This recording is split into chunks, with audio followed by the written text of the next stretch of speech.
दोस्तों, जिसका डर था वो हो गया। गाजा के अंदर इजराइल की फौज घुसी।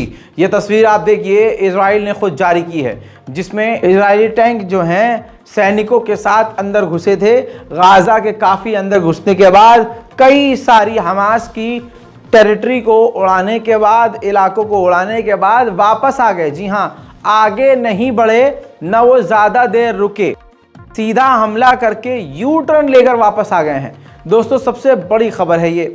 वहीं आपको बता दूं कि सबसे इससे जो मेन मसला है वो ये है कि रशिया ने खुद जानकारी दी है कि इस वक्त रूस के अंदर ईरान की डेलीगेशन और हमास की डेलीगेशन बैठी हुई है। जी हाँ, रशिया में ईरान और हमास दोनों बातचीत कर रहे हैं। अब रशिया तो ये कह रहा है कि हम सीज फायर की बात कर रहे हैं और जानकारी इसके अलावा कुछ नहीं दी है। रशिया पर वैसे भी अमेरिका और इजराइल यकीन नहीं करते और रशिया का दोस्त है ईरान। कहा जा रहा है कि रशिया ने यह जताया है कि वो सीज फायर की बात करने के लिए हमास से बात कर रहा है। सवाल यह है ईरान वहां क्या कर रहा है। अगर दूसरी तरफ से देखा जाए तो ऐसा लग रहा है कि ईरान और हमास वहां मिलकर प्लानिंग कर रहे हैं कि अब आगे क्या करना है, और इसमें रशिया भी साथ दे रहा है। लेकिन रशिया ने सिर्फ इतनी जानकारी दी है कि ईरान और हमास की डेलीगेशन वहां पर मौजूद है। आगे क्या हुआ, क्या हो रहा है, इसकी कोई जानकारी नहीं। नॉर्थ कोरिया की एंट्री हो गई है इस जंग में। पहली बार नॉर्थ कोरिया ने बोला है और कुछ ऐसा बोल दिया है जिससे अमेरिका और इजराइल नंगे हो गए हैं, और जो बात सच साबित होती नजर आ रही है।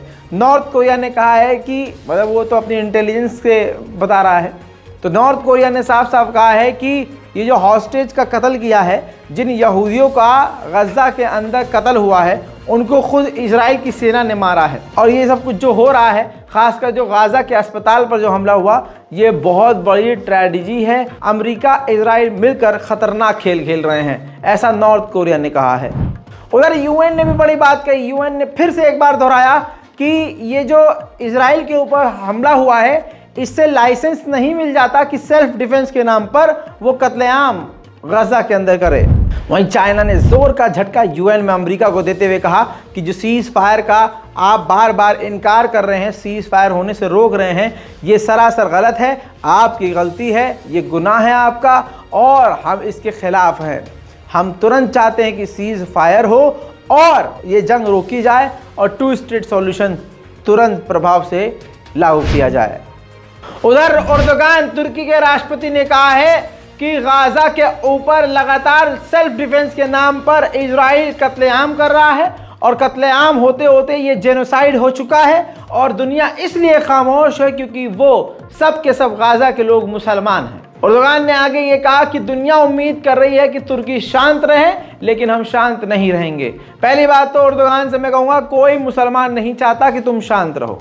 मेरे दोस्तों, ब्रेकिंग न्यूज़ में फिलहाल के लिए यही थी बड़ी जानकारी। जल्द लौट रहा हूँ थोड़ी देर में और बड़ी जानकारियों के साथ। तब तक के लिए जय हिंद।